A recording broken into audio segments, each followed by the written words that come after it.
Today we have a very exciting opportunity because a friend of mine just took delivery of his Ford Mustang GTD and he has invited me to come check it out. So let's go see the ultimate Ford Mustang.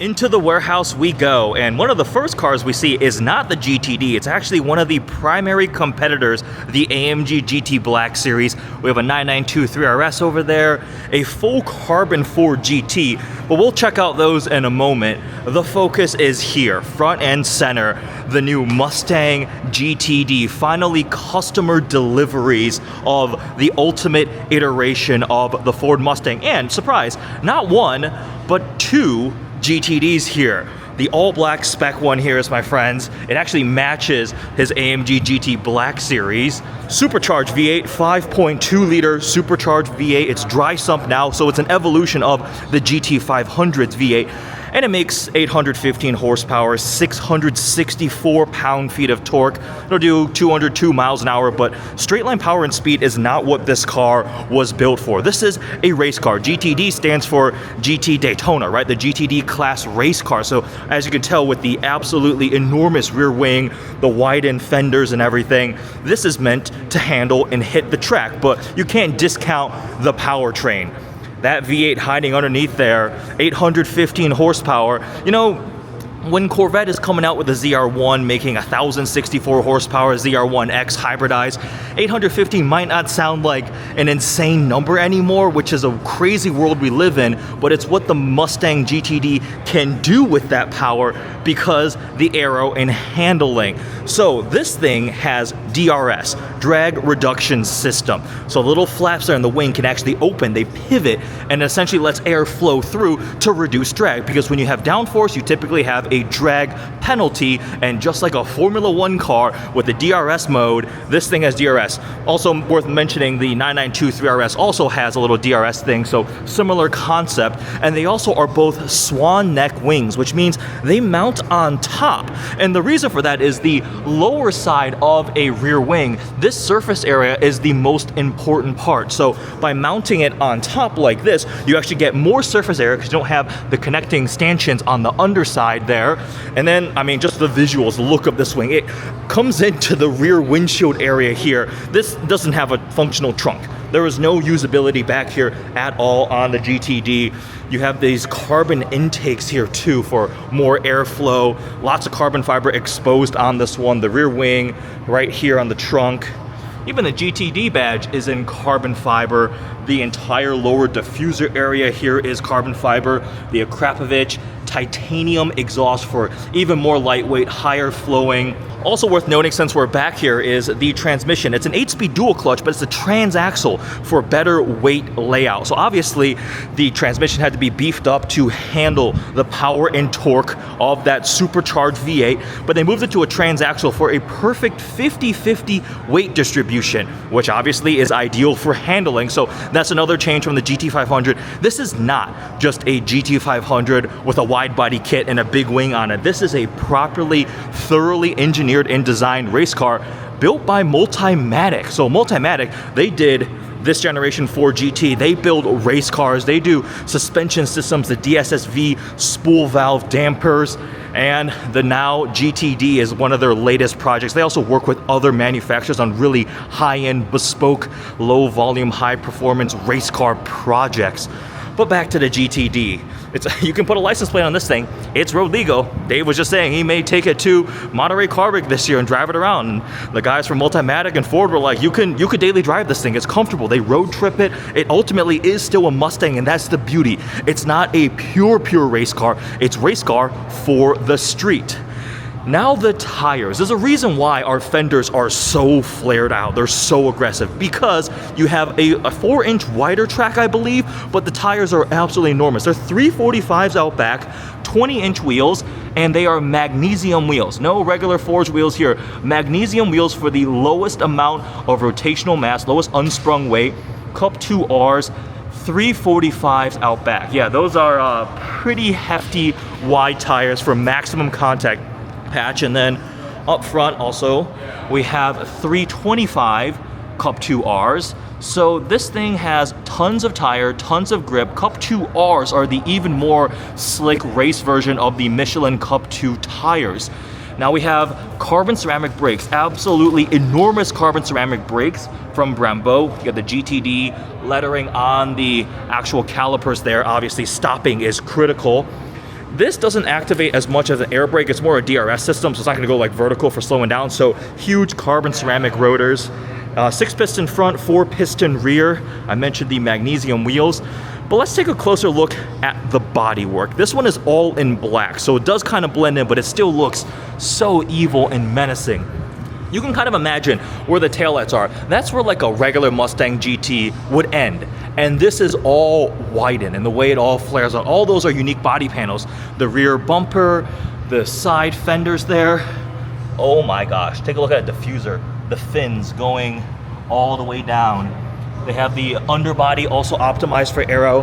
And you can't just slap a gigantic rear wing on and expect it to be balanced, right? Because you have so much more downforce on the back. There's flaps on the underside up front also to balance the aero load, including when you have your active aerodynamics going with the DRS system. We haven't even gotten to the inboard suspension or other crazy things about this car. We have the exposed carbon fiber roof. Intakes everywhere just for channeling air. You can this thing is obviously wide and aggressive looking, but also the functionality of where air is supposed to flow everywhere is also really, really cool to see. The front fenders are massively vented. They make the fender vents on a GT3 RS look baby in comparison. You can see like 40% of the tire through those vents right here. It is so much wider. We have the exposed carbon fiber on the hood. The vents here, there are mesh vents. They are removable. They're recommended to remove if you're on the track, and you can just see engine stuff underneath here. On this red one, you can see the mesh that is still installed. You can remove that. Owners are taking it out already. We got the carbon hood all exposed with the black painted contrast there. And then the front fascia. Yeah, so there's like Mustang elements to it. Like you clearly can tell it's a Mustang. There's a little pony logo right there in the front grille with the hexagonal mesh, but it's just such a aggressive looking front end. We have the canards here, the dive planes, the full carbon front splitter, which is utterly enormous. We also have adjustable height suspension, just like in the Ford GT. You have like 2 different modes. It changes all the various suspension, the damping rates and things like that, but also the height. I believe it's hydraulic. I remember I was in a Ford GT with the owner, Dave, years ago. He actually just brought it up. And he was like, watch this. I'm gonna drop the suspension. We are at Cars and Coffee, and everybody's gonna go, ooh, and he lowered it into race mode and immediately drops. Not like air suspension or something gradually lowering. It goes, it's so cool. And the GTD has essentially the same system. Let's quickly take a look at this red one. Very different spec, but nicely matching the 350R. I miss my Shelby 350R so much. I regret selling that car. At some point, I promise I am going to buy one again, but it's really cool. The matching spec, the evolution. When we thought the 350R and then the GT500 was already extreme, like these are very special cars, very capable. Love these things. Carbon fiber wheels, the bigger wing out back, the Voodoo 5.2 liter flat plane crank, which they then evolved into the supercharged cross-plane crank GT500 engine, which made mid-700s horsepower. And then now we have this. It's just a totally different planet. This one has the painted black arrow down below, so the lower diffuser there is blacked out. The wing is all painted gloss black, same thing on the roof, the double stripes, like really wide stripes with the big intakes here. The red contrast on the hood. So a very different spec with the painted gloss black, but we've got red brake calipers matching nicely, the same magnesium wheels. All right, the interior of the black one. Ooh, the seats are really cool. We have this like graduated gradient of various gray Alcantara suede inserts on the Recaro buckets. We have the GTD logo embroidered or stamped in. It's embossed up there. But what's really cool is back here. No back seats because race car, but we have the inboard suspension and this like little window to showcase it so you can see it back there.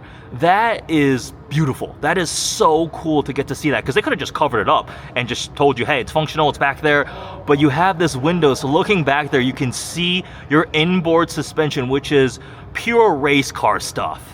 That suspension, along with the aero, the power, the brakes, the tires, everything, allows this thing to run a sub 7-minute Nürburgring lap time, which is impressive. And not only did Ford run a 6:57, they went back and beat it. They ran a 6:52. So we're waiting to see what the Corvette ZR1 or the ZR1X is going to run. But currently, for an American production car manufacturer, this thing is the king, sub 7 minutes. Yes, we know that a 3RS can also do that kind of time, slightly faster. I think that's, has the 992 run it yet? I don't remember, but anyways, these are very impressive with, 300 less horsepower, but let's not discount the capabilities and impressiveness of the GTD just because there's something else that's also as fast. This is in supercar, hypercar territory in terms of performance. So like, what does this thing compete with, right?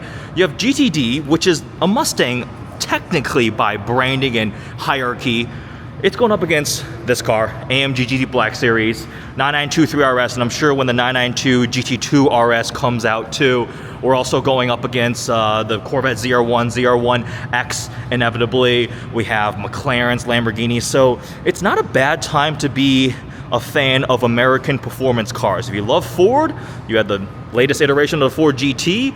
We have the GTD of the Mustang fan. If you're a Corvette, you've got the Z06, ZR1, ZR1X. Now we just need Dodge to bring back the Viper or something and a modern ultimate iteration of the Viper. That would be cool. American cars taking on the latest and greatest from the Europeans. Driver side on the GTD, so we have the double screens. Oh, take a look at that animation. Sound designed by B&O.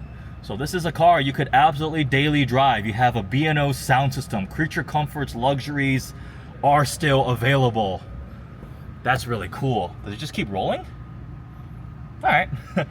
Carbon fiber on the inside, the rotary transmission selector. We have, oh yeah, these paddle shifters are 3D printed titanium, and they're sourced from recycled F22, like F22 titanium, scrap titanium. They 3D print shift paddles out of it. That's pretty cool. Fighter jet stuff, literal fighter jet stuff in your GTD. All right, we've grabbed the owner, Dave. Congrats on the car. Thank you. We're gonna demonstrate the ride height change on the GTD.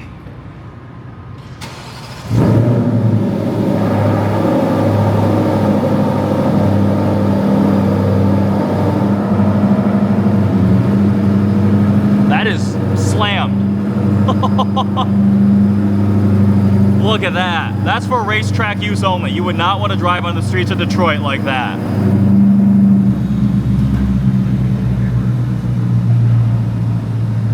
That's pretty cool. Why do I feel like the Ford GT one was quicker? It was, right? Oh yeah, this also has front lift. Is that front lift? Yeah. That is daily driver practicality. There we go. Forget the Mustang Mach-E. You got a daily driver in this thing. CarPlay. Same digital cluster. The B&O sound system. So Dave was just playing with the sound system, and I just learned that while this thing is pretty much a race car, right, it actually has a better sound system than a regular Mustang because they added an additional subwoofer back here. There's speakers in the back. There's a subwoofer there that is tuned to use this entire opening as essentially like a resonance chamber. So yeah, they didn't just focus on the track credentials, the power, the speed, all of that. This has creature comforts, which I'm actually genuinely shocked about, that this thing has a better sound system than your Mustang Dark Horse because they utilize some of the space back here to put another bigger subwoofer in there. That's pretty cool.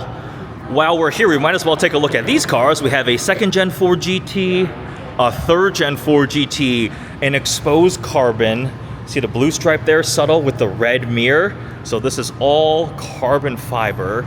Would be cool to see a GTD in all exposed carbon fiber too. And then we have GT Black Series, another track monster. I walked in and Dave was like, man, now the GT Black Series looks kind of lame compared to the GTD. This thing definitely looks a bit more mean and aggressive. I think it's because of the way the fenders flare out. It's so wide and aggressive. I mean, this is still epic German track monster. Any Black Series is a pretty cool car, and the GT Black Series is no slouch. Take a look at that 3-story rear wing. Everything in here has gigantic rear wings.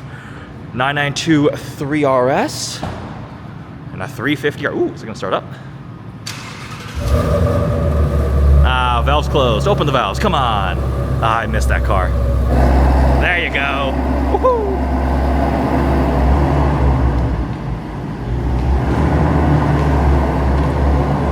Oh, I miss mine so much. Disgust. I am very sweaty. It's hot. We're in a warehouse, but Dave.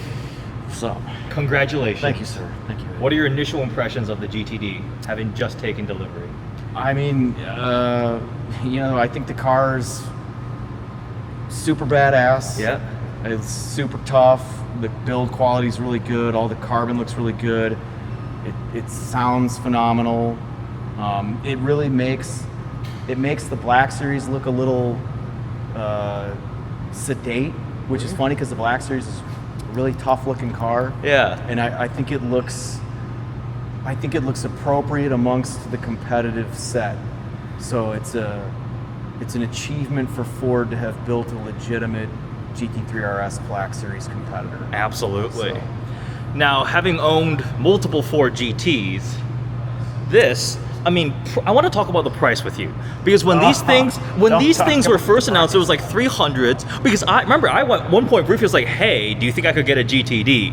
Because I love Mustangs, right? I've had 350R, Boss 302 Laguna Seca, and then the price started coming up, because that's what a GT was when they were new, 500-ish. Yep. These are 4s, right? Well, so it really depends on the options you get. Okay. And so, like this car, the important thing to me that you have to get is you have to get the performance package. Yes. Because you want to have the underbody aero. Yes. You want to have the DRS, big splitter, canards, all that stuff. And you could get into this car for like $380. Okay. So as long as, like, all the exposed carbon, That adds a lot, right? that adds a ton. And you don't really need it.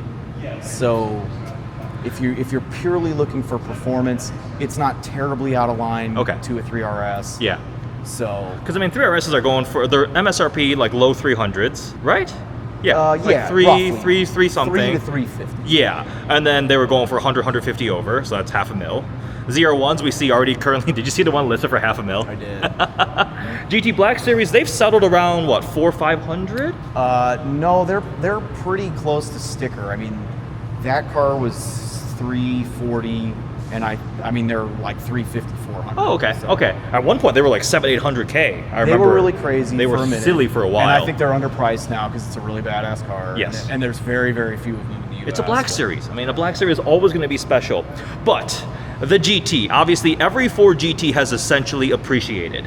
Is that a true? I think that's a true statement, right? That is, yeah. True. Yeah. So, do you think the GTD will do something similar? Because it's also built by Multimatic, super bespoke, crazy capable. It'll have the heritage, all of that.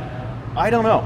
Yeah. I don't really know. Nobody knows technically. Well, I mean, obviously the GT's special because it's Ford GT. Correct. And it's got the heritage, and it's, you know, I mean, it just looks like a spaceship. There's nothing else on planet Earth that looks like that thing.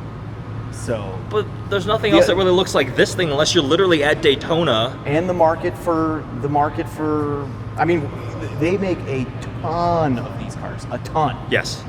And you know, they're still an over MSRP car. Correct. They've already made way more of those than they will ever make of these. Yes, exactly. So. Yeah.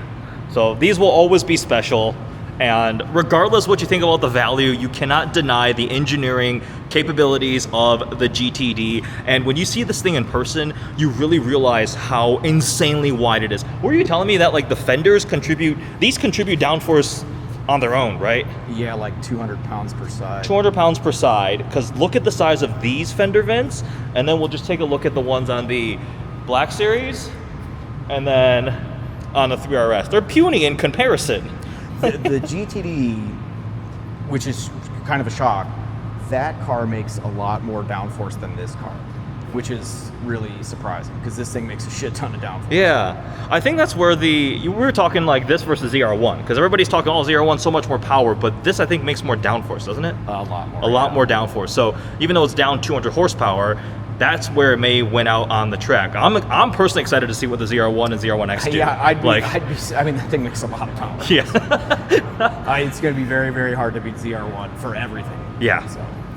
All right, there we go. Thank you, Dave, for the invite to come check out, and congratulations. Thank you. Ford GT Forum. And now, do you have Ford GTD Forum?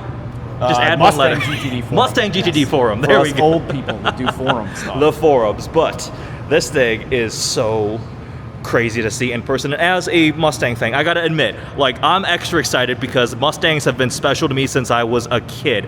I grew up, my dad worked at Ford, so I go to take her child to work day and I'd see the Mustang, and it became one of my dream cars. When I graduated and was able to buy a car myself, I bought a Boss 302 Laguna Seca, at the time the most capable version of the Mustang, and then later on I had a Shelby GT350R for many years. Absolutely loved that car. The GT500 is impressive, but this evolution is just the next tier, the ultimate Mustang ever.